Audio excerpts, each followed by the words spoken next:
And we live. Hello and welcome everyone. It's time for another exciting episode of IT Career in Australia channel. And today's discussion is about actually live tech resume reviews and feedback. So basically today we're offering complimentary live resume reviews and feedback sessions. So thank you for everyone who sent your resumes in advance. We're going to go through them, and everyone who's watching can ask your questions, and hopefully we'll have time to answer majority of your questions on all the platforms. So again, make sure to say hi in the comments that we know that you're here, because if you don't say hi, we don't know that you're here, so we can't really talk to you. As usual, before I pass it on to Ben to run this session for us and give the feedbacks, just want to quickly remind you that we're going live on YouTube. If you haven't subscribed to my YouTube channel, make sure to do so. And we're also going live on LinkedIn. And I also encourage you to join my meetup group, especially if you're based in Melbourne, because in Melbourne, we do run some fun networking events around Alban Park and Lake. And we're actually planning to do some fun ones in different locations. So if you're in Melbourne, make sure to join the meetup group for some face-to-face events as well. And I do always encourage you to use this live stream, not just only to gain some new information, but also to network with people in the industry. That's why I always advise you, make sure to say hi in the comments, so that's your chance to network and connect with other people as well. Drury say hi. Thank you so much for saying hi. So guys, don't forget to introduce yourself in the comments. Ibrahim saying hi. Thank you for saying hi. So, and guys, sometimes if you're on LinkedIn, not all the comments might come through. So the YouTube is actually better for the comments, but you can also comment on LinkedIn and we can reply later if it didn't come to the stream. Anyway, that's enough of me. I'll passing on to Ben to introduce himself. Thanks, Jana, and hi everyone watching online and watching the recording afterwards. It's really lovely to be back with you, Jana, and your community and audience. And I wanted to actually just start by saying thank you for the job you do and, bringing this community together and supporting job seekers. It's so tough right now at the moment, and these are great sessions that you put together. It's a great support for people who are seeking a job. It's really tough to maintain a mental, positive mental frame of mind, and having other people, I think, that have the same energy and giving assistance is so good. So, thanks for that, and thanks for inviting me along. Look, I've been a CV writer and career coach for the last 8 years. I manage a company called cvwriters.com.au. I've worked with, my background's actually tech, so I had 20 years in tech. I worked at Telstra for 11 years in engineering product development roles. Through this business, I've been able to support all sorts of people in the tech industry, right from graduates, people new to Australia, right through to senior execs and highly technical specialists. So it's been a really rewarding job. We've been doing that for about 10 years. So we've got a lot of expertise in this business. And, a lot of the CV writing, a lot of the tips that you might get are pretty subjective. And Jana and I were just talking about that.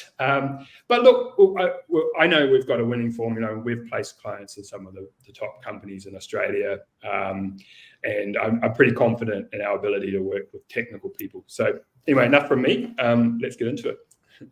Thank you, Ben, and thank you for your nice feedback as well, and obviously for your time that you dedicating to do those live reviews. Guys, we also have some previous sessions with Ben and with Jonathan as well. So I always recommend go and watch those ones as well, because when you're watching those sessions, like every session you can pick up something new, some new tips. So especially if you kind of new to the job seeking or new to Australia, I really recommend to rewatch all those sessions. We quite a few people saying hi. Suhas here, Parul's here, David's here, Damadar's here, Nishta's here. Druki saying, I'm an international student, finished my master in data analyst and also have work experience in project coordinator in my home country, looking for jobs since 4 months, finding his way. 4 months is, not that long. So, it's quite normal to spend some time looking for a job in the beginning. So Nuyakta saying hi. Thank you guys for saying hi. So let's dive into it. So obviously we have some people who send us resume in advance. We're going to go through those resumes. But if you have some general questions, feel free to ask them as well. So if we have time, we'll also try to answer them. So get straight into it. So our first resume is for David, and full stack software engineer. So just for the reference, I'm gonna do maybe just my first impression of the resume, and then I'm gonna pass it on to Ben just to give the full review. And guys, if you see a bit of details, I'm deleting some personal details for the stream. So if it's look a little bit odd in the beginning, so that's just because I'm deleting some details. But yeah, so my first impression, I guess, I like that I can see what's this resume for. We keep talking about it every session, like be really clear what position you're applying to. And, if you're applying for full stack engineer, so make sure it's nice and visible straight away. I think David probably watched our previous session because I do like a bit of a color. I do like when it's, the blue headings and stuff, so it can make it much easier to read when you're reading through like 200 resumes for one position. So so I think even like those lines, I really actually don't mind those lines that separate the experience. I think it makes it easier to read as well. So over to Ben for more detailed feedback. Thanks, Yana. Yeah, I agree too. I like the visual layout, the appeal of it, because you're breaking up these sections. People skim read CVs, right? There's been a lot of research in this, and they're going to skim read your CV, and they're looking to get a feel for it. So when you break up the sections visually, I think that works a lot better. And you've got the headings that they want to jump down to and check it out before they go back up to the top and hopefully want to read a bit more. So you've got to create that strong impression. Yeah, and also I agree, the job title at the top, people get really obsessed about ATS and, keyword optimization of all these different things. The single most important term in your resume is your job title. And I've got a little hack that I can suggest for you, David, to help out your profile as well, given that you've just been a student. So I'll get to that. I noticed phone numbers missing, the call to action for your resume. I might delete it. The phone number stuff. Yeah. So I was going to say, the first thing you want a recruiter to do is go, David sounds awesome. And then he or she is calling you, right? So you've got to have a phone number. Citizenship too, I think, is important just to just to make that clear. We don't want to leave any questions unanswered, and we don't want to make the person, the recruiter or the hiring manager, sort of have to work things out. So one of the things I wondered about was your job title, and full stack software engineer for someone entering the software development field might be a little bit ambitious. And that would be my advice would be, right, you should tailor your CV to match the job title that you're applying for. So I would just change full stack software engineer to junior software developer if that was the role I was applying to. And you can do that in a matter of seconds, right? So by now, I'm sure the audience watching realize that you have to customize your CV. These days, that's essential, right? And this is one of those low-hanging fruit, just simple thing that you can go in and just edit the job title. So I'd be going, I just identifying that as an opportunity. So in that first sentence, dynamic full stack software engineer, and up the top, you can have more than one job title too. You could have software developer, junior software engineer to cover a couple of bases. The other thing just to quickly interrupt you, Ben, we had a really good live stream before talking about, the front end, back end, full stack development. And guys from different sort of backgrounds was talking about their career and how they see that split between kind of front end, back end, and full stack. I think the really common theme of this live stream was that full stack developer is a bit of a unicorn. And it feels like as more, we progress, that kind of term, full stack developer, so you need to be kind of a bit careful about it, because full stack still means that, if someone advertising for full stack, they still want a front-end developer with some knowledge of back-end, or back-end developer with some knowledge of the front-end, rather than expecting someone know everything.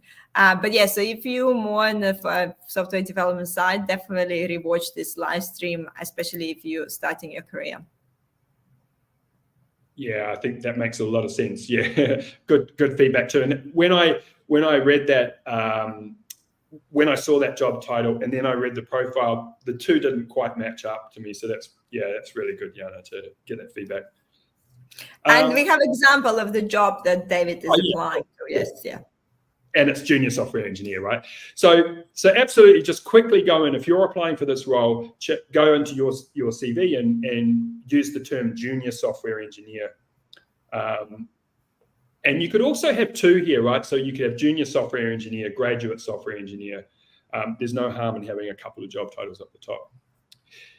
So when we look at job ads, we always focus in on the selection criteria first. So in different job ads, that's represented differently. Here it says your experience, qualifications. Other times it'll say about you, the essential candidate, what we're looking for. But I would focus there first, and let's see what they say there, Jana. So we've got some specific technologies: JavaScript, TypeScript, Node.js, knowledge of software delivery, agile, more specific tech things, problem solving, communication, interpersonal skills. So that's identifying some things there we can present as transferable skills. And I think David's done a great job of positioning those transferable skills. So I didn't memorize that list of technologies there, but you'd want to make sure if you can call them out, that you're calling them out in that summary up the top. Like if it's JavaScript, Node.js that you've got, or React you've got experience in, mention those in the first couple of sentences. And then again, when you talk about your tech skills. So that's a kind of a no-brainer, right? We would optimize our CV that way. And I always want to mention, think about that it could be a non-technical person reading your resume in the beginning, and not everyone might know that Node.js is a part of the JavaScript. So don't assume that if you just put like JavaScript, you have Node.js, or if you put Node.js, it's a JavaScript. So sometimes it's as simple as it sounds. You need to match the exact words that in the job ad. Yeah, absolutely. I agree. Now, David, this is a little bit more complicated one to start off with, but it's good, I think, to dive into this one, Jana. Because David's got a bit of a challenging situation where he's actually transitioning into a software development role from a background in nursing, which is a cool story. And I love this like motivation, and I want that to come through a little bit more. And I think as I was reading this before we started the session, I feel like there's an opportunity, David, to like lean into that message a little bit more in the summary. It's kind of tricky to do these things, but you want to emphasize really that you've taken this very deliberate, planned move to follow your passion into software development, and you've invested in that quite substantial, 500 hours doing this. Where is it there? At General Assembly, highly regarded training institute there. So I think that's really a part of your message, that I would be mentioning that commitment and those 500 hours in the first couple of sentences right at the top of the CV. Planned career change. This is what I'm doing. I bring these transferable skills. So I think you've done a pretty good job of trying to tell that story, but we could lean into that more in that summary and really show that commitment that you've made. And I've been mentioning, I think, at the top too, the Minesweeper project. That's something I clicked on myself, right, and went and had a round in Minesweeper, and that was, a project that just demos your technical skills. That should be really right up the top. Something that a lot of people want to make this move into particular parts of IT, and you need to have some runs on the board. You need to have something that people can reference. And I notice you've got your GitHub account. That's essential, and you should have more of those personal projects and demos of your work available for people to look at. That's really essential in the case of what you're doing here. Yeah, basically bringing those main points to the top rather than let people kind of scroll down, especially as for that junior position. So it's grabbing the attention straight away when someone going through like 200 resumes. Yeah. Just the last thing real quick to transferable skills. I noticed a bit of a typo there, which was a bit of a clanger because it's the first word, collaboration. And these points are really too long. I think you take, I love the intent behind these of sort of like talking about your background and what you bring to the table, but I think it needs to be a lot more punchy. And I'd really just try to make those 2 or 3 line bullet points. And maybe look at also, you do have problem solving in there. So that specific job ad talked about problem solving, and there was a couple of other soft skills in there as well. So problem solving, communication, interpersonal skills, which, that really comes through. So this isn't easy doing what you're doing, David. And I think what's essential is putting in a bit of personality and that motivation behind what you're doing and that intent. The last little thing I'll say on this, which is a bit of a hack for anyone who's recently studied or completed a course. And if you could scroll down, please, Jana, to the GA course. And David, you've sort of almost done this in a way. You can actually see where it says experience. Now, I agree with this completely. This is a great thing to do. You can put a significant piece of study or a boot camp or a certification in your experience section, especially if you're doing this career change, right? And what you can actually do is put the job title in here. So I would put student, junior software developer. And it's a bit of a hack because what it does is gives you the job title of junior software developer for the last 4 or 5 months in your CV. So that's actually a little bit of an ATS hack that you can do. You can do the same if you've been studying you could put Masters of IT, brackets, data analyst, graduate data analyst or something like that. So that's a little bit of a hack. Yeah, perfect. I think that's a great hack for everyone who's transitioning into industry or just graduated and stuff. So just putting it there for exactly for that ATS system to pick it up. Perfect. So let's move on so that we, have time to go through majority of the resumes we have. Okay, so here's the next one from Parul. And I guess my cliche response would be here. If I'm just opening this resume, I can't see that job title. I don't know what Parul is doing, what kind of area she's working. So I really need to kind of start looking. Okay, so it's like a business analyst. Is she business analyst? And then I go to professional experience again, like company overview. And then only here I can see senior business analyst title.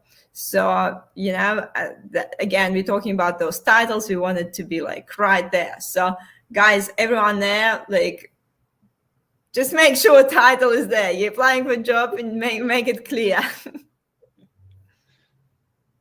Yeah, 100%. You're making the reader work pretty hard. They've got to almost get down like almost halfway or a full third of the page before they find your job title, right? Your current job title. And that's 4 years of experience being a senior BA, which is a significant piece of information that I need. And you want that to be really, really obvious so I don't have to go searching to work that out. Yep. Over to you, Ben, with the details. Sure. So if you could go back up to the top, Jana. I think this illustrates this type of professional summary. It needs to be more fact orientated. There aren't a lot of facts in dynamics, result orientated. It doesn't really mean much. I need to see years of experience, who you've worked for, what industry sector, what methodologies you've used, what types of projects you've worked on. So there's really it's lacking in impact because there's really a lot of fluffy words in there, a lot of adjectives, and it's not really creating an impact with me at all, and not really positioning you. And look, we did see the job title business analyst in the first sentence there, but that's not leaping out. And I don't have any substance behind that. Is it 20 years as a BA? Is it one? Is it, do you have certs? What industries have you worked in? So that professional summary really needs to be fact and evidence-based. I don't really want to see any adjectives in there. One little thing, Australian spelling as well. Yes. People do pay, like some people would really pick on it, and some people like really won't like it if they see like an organization optimize. Because also now with ChatGPT, you can ask ChatGPT to do Australian spelling, just if you see that it could keep putting Zs everywhere, just ask him like, can you please use Australian spelling? And he knows it, I promise. But yes, that's something that people will notice. Not everyone, but people will definitely pick on it.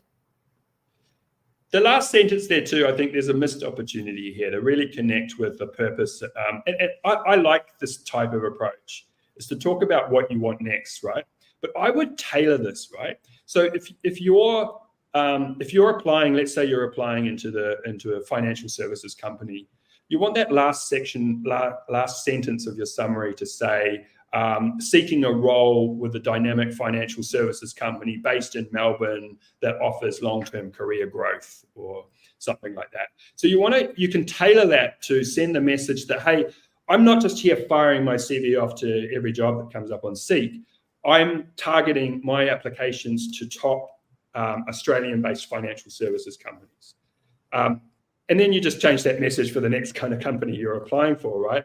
But it's giving a bit more purpose, because really that seeking to apply my expertise, innovation, dynamic environment, it's not really, again, it's sort of reading a little bit like what ChatGPT might give us if we said, write me a summary based on this job ad. That it's sort of mentioning the words there, but there's not a lot of specifics in there. And really, I think what's the missed opportunity here, because it does look like, Parul, you've got some great experience as a senior BA. There's some things to talk about. So between that professional summary and professional experience, I want to see some highlights, key achievements, some bullet point level. Hey, I delivered this project with this amount of money using agile techniques and a team of 10. I've worked on a digital transformation. I've worked on a bespoke software project. I've worked in the not-for-profit sector, whatever it is. And those are the keywords that we're also doing, because someone's going to skim read the first page, right? So you want those keywords like not-for-profit, like SDLC or Agile, Scrum. You want those to leap up the page. And it's much easier if there's just one line little bullet points there that have those words in them, rather than reading through big, long paragraphs of text.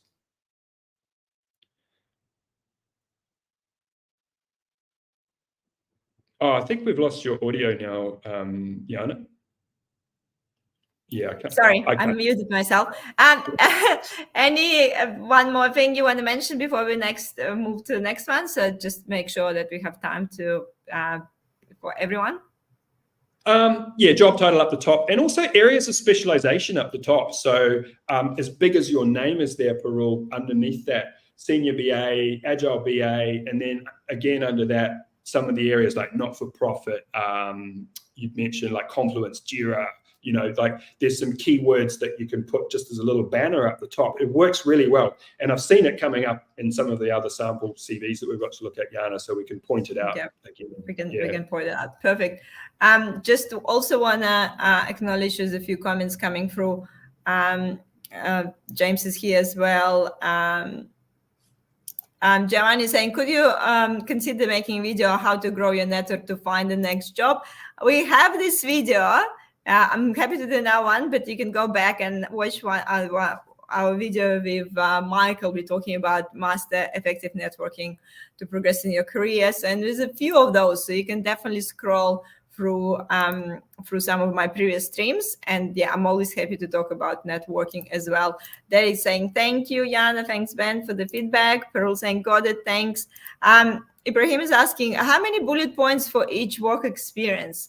Do you have some sort of sweet spot, Ben? What would you recommend when we talk about experience? For a start. Yeah, I'd like bullet points under work experience to be focused on achievements and outcomes, and not really like a long laundry list of like, these are all my duties and roles, and these are all the parts of my job. So highlights, key achievements. It's hard to say. Looking at the screen here, I don't find these long bullet points appealing where they're like 5-6 lines long. I find that really it's not appealing to jump in and read that list. So I would go for 3 to 5 short 1 to 2 line bullet points. You really have to be quite brutal in your writing. It's quite a challenge to go back and look at your writing, cut words out, cut them out again, and just try to make the really key pertinent points. I like the fact here that Pearl's highlighted key terms there, key words. I probably would have done that slightly differently myself, but that's the sort of approach you want. It's just making sure that your short, sharp bullet points have got those keywords in it that the job ad is listing. Yeah, perfect. Let's jump to the next one. Nishtam. Again, my usual feedback. Come on, guys, by now you watch enough streams. Make sure the big title at the top. You get your working rights and stuff. So yeah, but I think that the title and the keywords in the beginning will be great, because again, we get to sort of that business analyst thing, but we really need to search for it.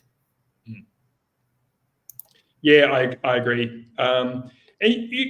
One of the elements that I use in our profiles that I haven't mentioned actually in the ones we looked at already, but it does serve a lot of purposes, is having a little career table, like in this top half of page 1, having a small table that just has job title, company, and dates, and that can tell a little story. So for example, when you've got these 3 years of public and private sector, if you have that little table, it kind of tells that story as well by the employer names. And you can even put like employer name bracket industry. So if we go back to think about like Parul, for example, and also David, having a little table there can tell a story, right? So David's come from this nursing background and is now a software developer. Parul has this 5 years as a senior BA in the last role. So I really like adding that table into this sort of position between, say, career summary and skills and attributes, having a little summary of those 3 years. That kind of helps to tell a story here. I like this CV. I do. I think there's a bit of a career summary here. Yeah. Look, we don't have the company name, which would be great there, because that would actually give us the sector as well. So program support officer, analyst, company name, brackets, financial services. That would be quite good. But yeah, this is good. That's a good table to have. Yeah, definitely. So yeah, to kind of get understanding of the domain knowledge as well. So yeah. I think what's missing, Jana, if we could go back up to the top, is key achievement highlights again. So we've got a couple of points about skills and attributes. When it comes to business analysis, BPM, I'd like those to be separate points and kind of fleshed out a little bit. If I'm looking for someone who is a process expert, I want to know, give me a summary of your business process mapping experience, right? So I'd rather those were kind of standalone bullet points. And just underneath career summary, a couple of highlights, projects you've worked on. And that's also maybe awards, recognition, maybe even extracurricular stuff, guys. And this is great for people at an early stage of your career, and you can talk about extracurricular stuff. You can talk about academic achievements. That key achievements, little snippets, kind of creates a point of interest to an otherwise, CVs are pretty dry documents, right? pretty dry topic. So creating a bit of interest right up the top with some little highlights and points of interest is good. Yeah, perfect. Let's, I guess, jump to the next one. There we go. So this one looks like upload from LinkedIn for me. And if we just scroll through, yeah, it definitely looks more like the LinkedIn upload. And I think the problem with the LinkedIn upload, usually it doesn't give the mobile number. Right. So you need to be really careful. Yes, I think sometimes when you want to do a quick one, you can just do PDF from your LinkedIn profile if you think it's up to date. But if you're doing something like this, be aware that usually it's not showing your phone number here. And also, obviously, you're losing a bit of a space here. So, Yeah, you're certainly losing a lot of space. Like when you jump down onto page 2, there's a heap of space on the side there that's not being utilized. And, strictly speaking too, I mean, an ATS software, it's not dumb software. It's going to cope with this, but it's not really considered best practice, right? So if we look at the last CV that Nishta did in that flat sort of format with headings and sections, that's a lot more. ATS is not going to have any issue reading that and storing the information and the metadata in the right places.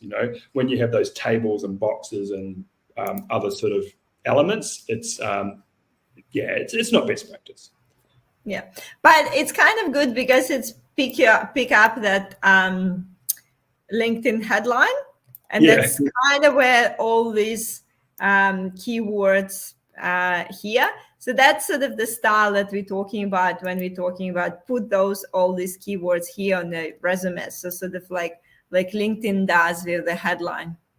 Yeah, exactly. Yeah, and things like streaming, video on demand, those are the sorts of keywords that are going to get you headhunted by recruiters because they're specialist skills, right?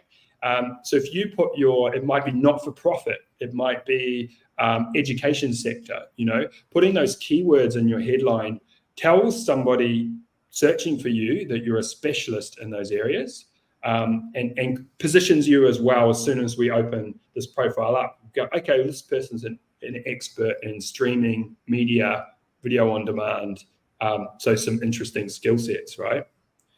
So immediately, if I'm looking for a specialist in those areas who's also a PM, I've come to the right place. I've got the right, I'm locked into this profile just because of those headlines at the top. Yeah, makes sense.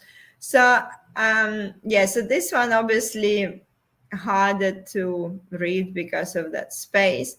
I mean, there is some pluses when, LinkedIn kind of give you that sort of project key achievement. I'm just thinking, is it just from LinkedIn, or is it because it has a project and key accomplishment? Maybe it's not just download from LinkedIn. No, I'm not sure if it is, because I've seen the LinkedIn format before. It usually comes out as a PDF. You can't edit. It's possible that's been used as input into another template. Yeah, but the raw sort of LinkedIn output is really not suitable for job hunting. It's actually okay. Like if you've got an interview through your network and it's all lined up and they say, oh yeah, we need your CV, you could use your LinkedIn extract for that. For certain use cases, it's fine. When you basically just need to send something quickly. Yeah, exactly. So there's a few elements up here that I think that summary section is a little bit mixed up. It's sort of like I don't actually mind it so much as sort of like a series of statements, but it's not quite gelling with me. Like I feel like it should be a couple of sentences. Strengths is a bit mixed up. We've got a hash bullet point, tick bullet point, and some other things. It's just kind of, and look, this is the subjective part of resume reviews, right? I fully admit that. We've got some awesome client names. I mean, I love that, right? And that should be in that high position in the document. Toyota, BMW, Lexus, The Economist, so it's giving, those are great names to include. But yeah, I feel like it's a little bit not cohesive.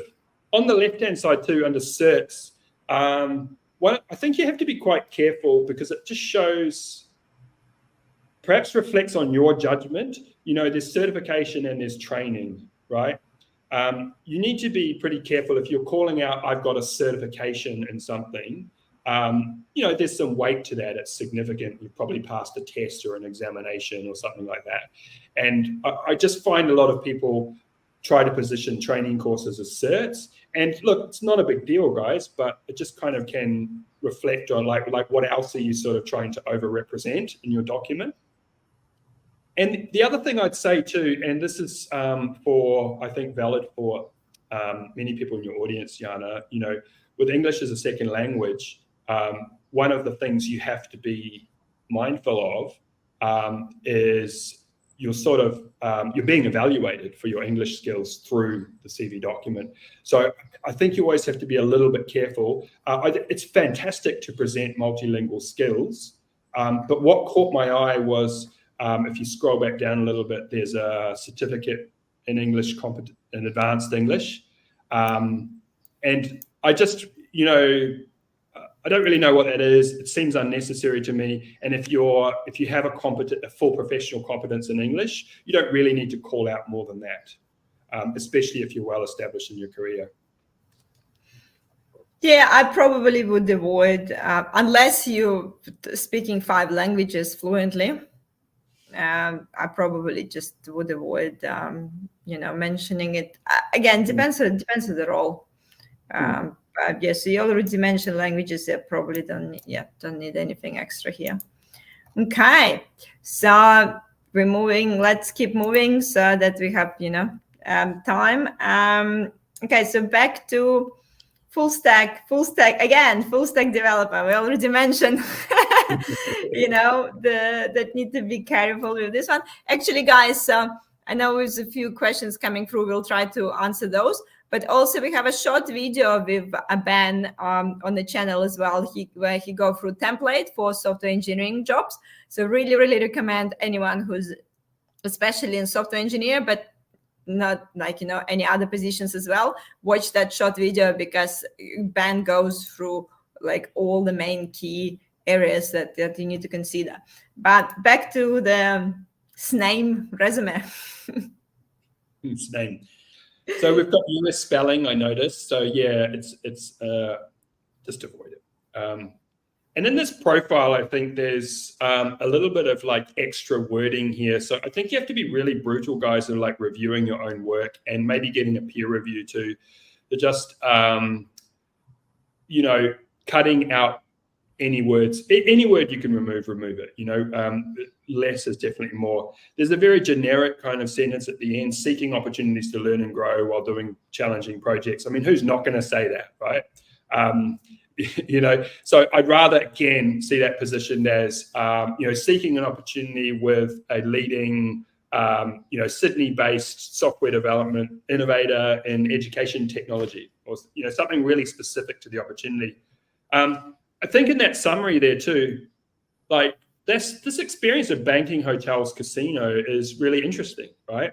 And I'd rather see that like in the first sentence, take out a bit of this like high quality production grade software as well. I mean, I don't think anyone's going to describe their work as, you know, medium quality, low grade software, right? So it's kind of like, we don't need to say that. But what's really interesting is like banking, hotels, you know, 5 years of experience designing, developing, testing software within the hotel, banking and casino industries. So it talks about highly regulated, high quality industries, which is interesting, right? But yeah, job title up the top. And I want to have the multiple, you know, so full stack developer up the top, and maybe, yeah, if it's AWS, Node.js, Spring, whatever it is, right? Whatever the keywords are, the reason you'd be hired as a specialist, you know, put those up the top as well. Yep, totally. And yes, so probably with those key skills, the thing that you're mentioning, maybe have the table with the technical skills as an option. Yeah. Yeah, and if you watch that video, you'll see that I've got we shared the tech skills table that we use quite often, in this video, so you'll be able to see that. I think in the work experience too, there's a bit of and we haven't spent a lot of time on this through this session, have we, Jana? We haven't got down that far. There's a bit lack of information about the current job. It's really quite a mystery what is going on here. And I realize you've taken the company name out, but it's very light on, so it looks a little bit, it creates more doubt than anything. So I'd like to know what company one does. Is it a single project? Are you working autonomously, part of a team? Is it remote? So just a little bit it's more. It's probably just because it's a new job, I guess. It just hasn't been added. But I think, guys, it's a really good habit to update your resume regularly. I think that's sort of a really good reminder. We tend to, only update the resume when you're looking for the job. And often we actually don't even remember, if you're in the company for 5 years, you might done some amazing things, and you're trying to remember all these things to put it in your resume. You might not even remember all you've done. And sometimes it's it's kind of hard, go through all the achievements and stuff. But if you're regularly updating your resume, it will be easier to remember, actually, I've done that project and I've done this project. And also it will help you when you go to the interview, when the interviewer asking you about the particular skills and particular skills and particular projects. It's in your mind because you've been, documenting it on your resume, on your LinkedIn profile, and so on. Because it is the time goes so fast and things change so quickly. You literally, in a few years, you won't remember what you what you've done, and kind of sit down and reflect on it every at least 6 months. I think really, really helpful. Yeah, I totally agree. And some people I've worked with tie that into performance reviews and planning, tie this into that cycle where they might have their performance review planning discussion with their manager, look at their goals, reflect on the year gone by or 6 months. And you can also use that opportunity to save that information, refresh your CV and keep things current. Yeah, because sometimes, the job market being so challenging too, you have to move very quickly, right, to apply for some roles. So having that CV nearly 100% complete at all times is a real strategic advantage. Yeah. One little thing, and I'm cautious about the time. I really, super subjective. Ready? I actually really like little images next to things that kind of point me into right directions, the profile, key skills, work experience. I actually do really like it. That kind of helps readability, but again, could be really subjective too. So, but sometimes the little touches. It's not doesn't mean you get a job based on it, but it's a nice touch. If you were really worried about ATS, you might go, okay, well, that's an icon that appears before the text, and maybe the ATS is not going to cope with it. But honestly, I think people obsess way too much about how ATS reads these things. Hey, Jana, I actually spotted something I wanted to mention right down the bottom. There's some really interesting achievements in the CV buried, the very last point down the bottom. Published an academic paper, open source contributor, and some personal website and blogs, which are really interesting, right? I would like to see those points and those links right up the top of the document, because if I was curious about this person and I think they've got what it takes, or I might be, I'm borderline putting them on the long list or the short list, I'd love to go through and learn a bit more about what they've been doing. And I think this actually elevates your profile significantly if you're the type of person that publishes academic reports and contributes to open source projects. And personal website and Medium, you can pretty much even put it right here where all the links are, and have your Medium link here and the personal website here. So if the people want to click on it, they can read. Yeah, most definitely. Okay, so let's keep going. So there's another resume here from Suhas, and for data engineer. Yeah. And I think, here we go. I feel like Suhas watched our previous episodes and watched the thing. So here the nice title here. Here's these subtitles with all the keywords here. So obviously all the details. So really kind of like the follow the structure. So Ben, what would you change? Cool. Well, this is an example of that headline done really well there. We've got data engineer, then you've got that second headline. This is exactly the type of element that I have in my CVs. So those keywords there, SQL, Power BI, SSRS, Azure Data Factory, those can be directly one-to-one mapping with the job you're applying for, right? I mean, look, you have to have legitimate skills. This is not just about plonking down the words on the page and then hoping you get a match. It's you've got to be able to have, you've got to have a genuine capability with these things, right? But that's just such an effective device there. So if I'm looking for a data engineer who's got solid Power BI and Azure Data Factory skills, that's just like immediately I go, right, I'm in the right place. This Suhas person looks like a good candidate for me. I'd probably make that bigger. Also, there's I think the question straight away. So before we, I forgot from Suhas, where to show volunteer experience in CV at the beginning or the end as well. So while we're talking about the resume, just keep in mind about volunteering experience as well. Cool. Yeah, so volunteering experience, I would tend to put within the education section, usually further down the document. But so probably somewhere down there, unless it's a highlight, like if you were volunteering as a data analyst for an organization to get some experience, that's something you could have it here, but you could also have it in that career summary table that I've mentioned a few times, right?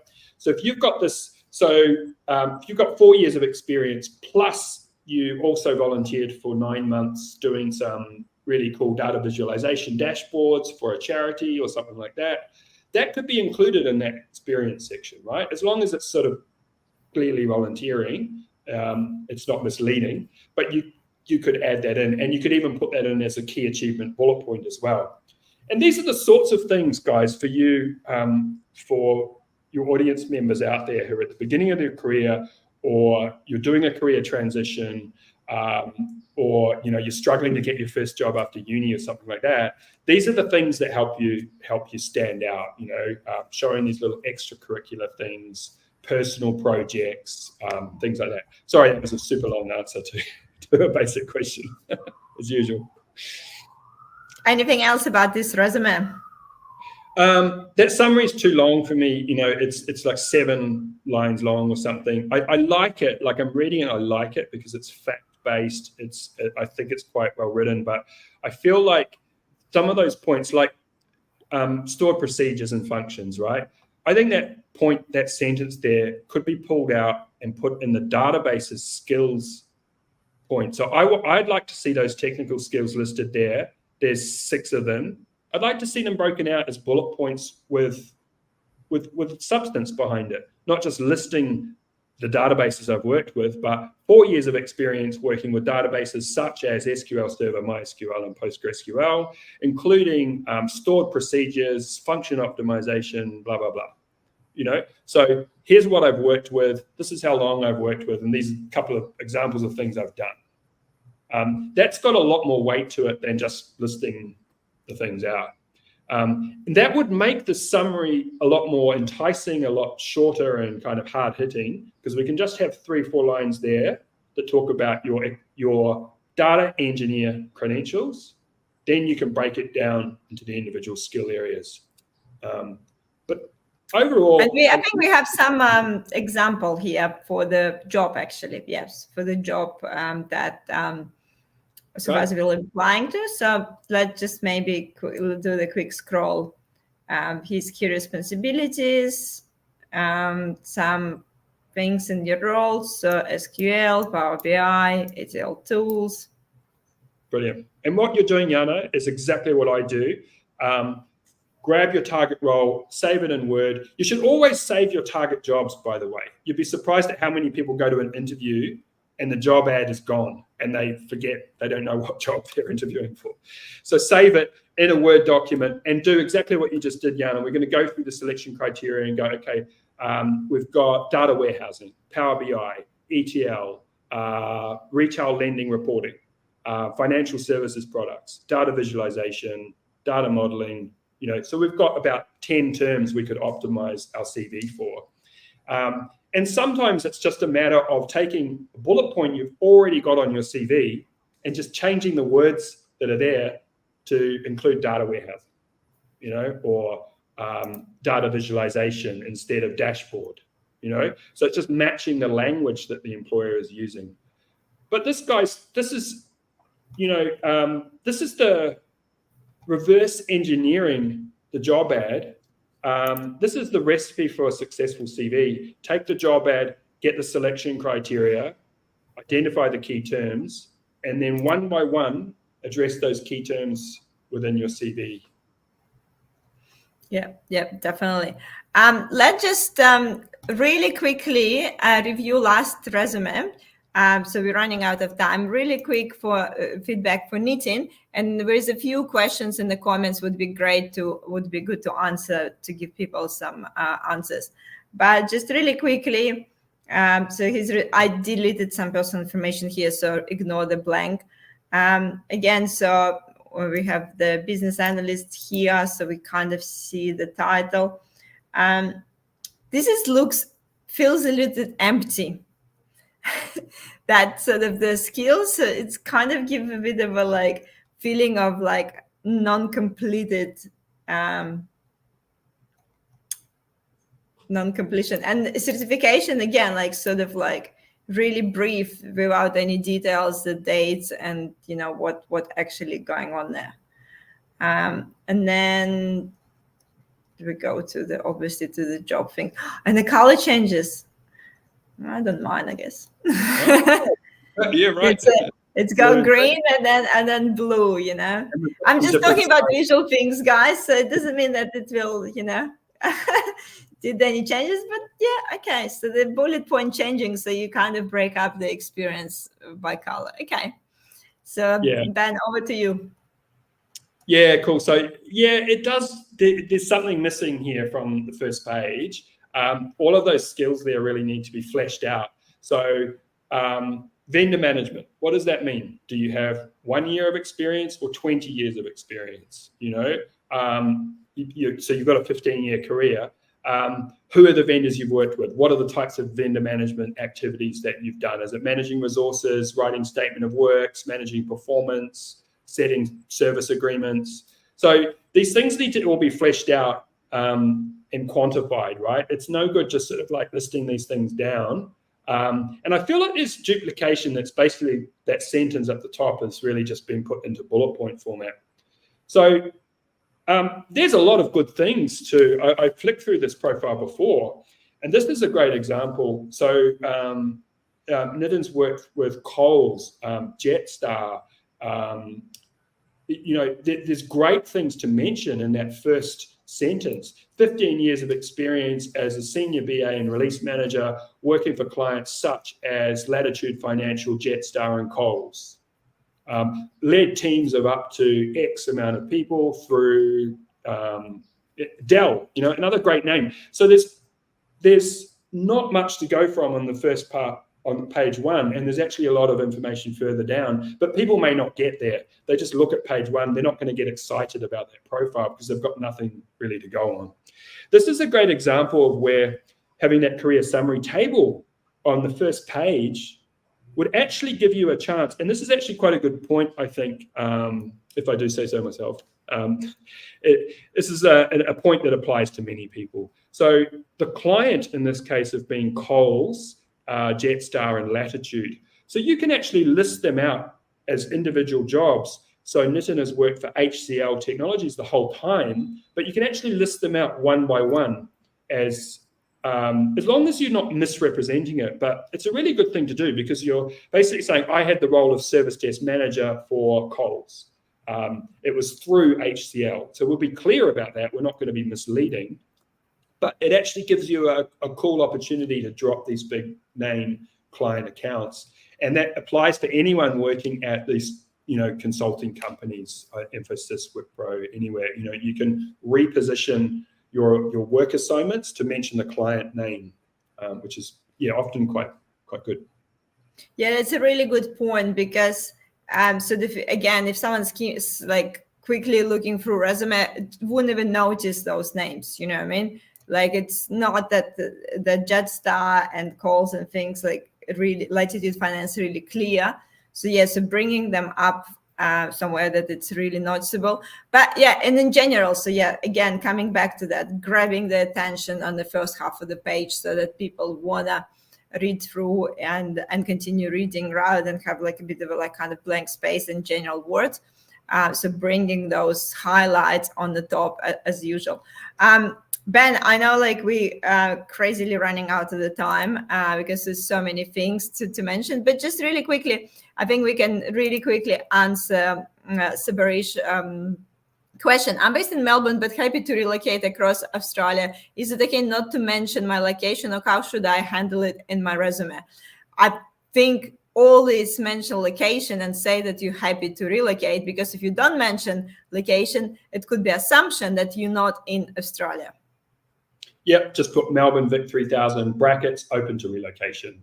And that can be a clear point in your cover letter early on. Yeah, you can even put Melbourne, Sydney, Brisbane, so it's the ATS can pick it up just as an option too, but just don't overdo it, okay? But again, it's like 4 cities in Australia, you know, like at the end of the day, you can mention them all. And Dhruv is asking, is it mandatory to separate achievements and responsibilities in your experience? Yeah, good question. I mean, I would tend to try to focus on the achievements. But if there's a significant like responsibility that you had, let's say, you delivered a couple of really cool, interesting projects, so achievement 1, achievement 2, and you ran discovery workshops with a big group of people, that's kind of a responsibility, but you could put that in. So I think you can have a little bit of a mix, but the point is don't go overboard. It's not a laundry list of all your job responsibilities. It's like a really significant highlight, especially if you're acting in a more senior duties, within your role. Yeah, definitely. Guys, I'm cautious about the time. So I have received more resumes yesterday, but because I only received them yesterday, obviously that's the ones that haven't been included. So keep in mind, as early you send me resumes, as more chance that they will be reviewed live. So don't get discouraged with a few resumes that I have in my inbox that haven't been included in the stream. But I do have another stream next month, 17th of July. And we're going to do stream with Salam. So she's also a resume writer. So she is going to do the same that Ben did and, talk about her strategies and her tips. So yeah, don't get discouraged if your resume hasn't been included in this session. Most likely it will be included in the Salam session on the 17th of July. And I'll try to keep running those sessions regularly. I know we have a few, few questions there, few more questions there. Ben, probably if you'll have some chance, we can go to obviously YouTube channel and answer some questions in the comments as well. And you can also go to Ben's website. You can see it on the screen, cvwriters.com.au, and you can actually find a lot of useful resources there and book some one-on-one consultations with Ben. So pretty straightforward. And I think, someone was asking about the template, sample of the resume. So Dhruvi, again, if you want a sample of resume, have a look here on this video for software engineering job. So it's basically Ben go through the structure of his template. Ben, anything else to add from your side?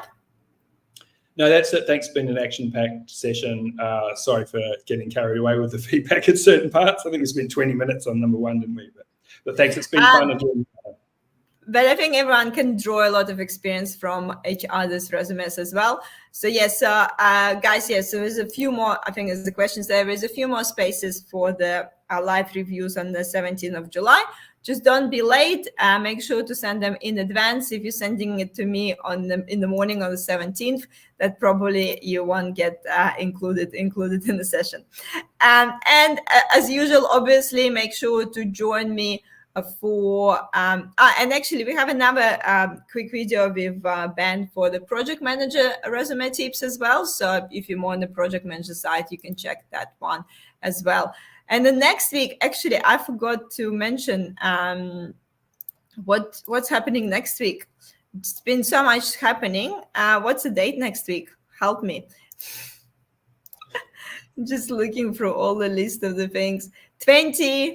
Here we go. Next week will be 26th of June, and we're going to talk what does a tech lead do and how to become one.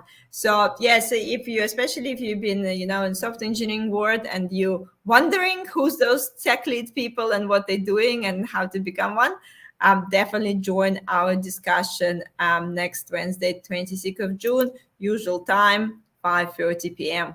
Anyway, we totally ran out of time. Thank you again, Ben, for joining me tonight. Thank you, everyone, for joining. Thank you for saying thank you. And as usual, you know what to do. Like, share, subscribe, and all these things, so that if you do that, that's a high chance that I keep running those sessions and keep bringing more people to review your resume. So do the right thing. Thanks, Jana. Thank you, Ben. Cheers.